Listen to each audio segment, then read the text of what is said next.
So this is Francis Sideco with TIRIAS Research. I'm back with Ziad here at MWC 2024 at the Qualcomm booth.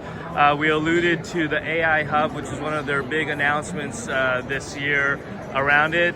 So Ziad's going to talk us through it. Yeah, this is one of the major innovations that we have brought this year. It is the AI Hub. And what the purpose of this thing is, you saw some of the innovations that I talked about that we have brought to the devices, with models like multimodality and all. But we want to get to a point where it's not just available to our first-party partners, right? But it's also available to all the third-party developers. For a place where we're actually able to take these models. In this particular case, we have placed about 75 plus models on the device that are curated, tested, and ready to go on our platform. As a developer, you can go into the AI Hub, choose the model that you're looking for. You can click on that. Let's say you choose face detection. You can actually go in, choose the platform that you want to run this on, and it will tell you exactly all the different parameters that you're able to use. You choose Galaxy S23, you go to Hugging Face or to GitHub. Pick up the model from there. It walks you through all the details how to exploit that model. It allows you to be able to create the output very easily.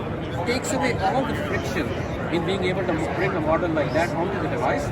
And then essentially, once all the work is done, it actually creates what is the inference time, how much compute it's using, how much memory it's using, and then you take the target device, produces a binary that you can take and then actually plug it into your application, and voila, you basically have that amazing use case integrated into an application by doing that. That's what we're trying to do. Lots of great stuff to unpack here. So the first one, let's do from the previous video. We were talking about multiple apps that have multiple models, and you kind of alluded to that here. But what is there any opportunity there? Because some of these apps might use the same model as a base. Is there an opportunity there where maybe the first part, the OEMs, maybe preload certain models that then apps can just tap into, so you're not duplicating, having to load that many models? Yeah, I think there is a way where each of the OEMs have a developer angle as well. Yeah. They could basically take that model that's preloaded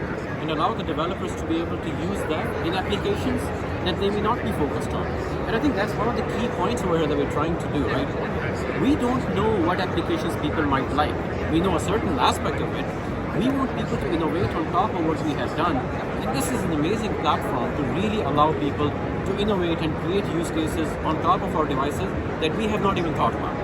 Right? That's the real crux of it, and we can do it in the same in the OEM developer space or for our developers, but that's what it's able to bring to the front. So one of the things that you mentioned earlier was being able to test this on the actual devices, right? And we haven't mentioned it here, but that's basically a device farm that you guys have created. Can you talk about that a little bit? That's great. So what you saw in one of the steps is that once the model is created, you can actually go onto a device farm that we're making available for you to actually run that particular. And it's free, case. Right? And it's free right now. Yeah. That allows you to actually run that use case on device.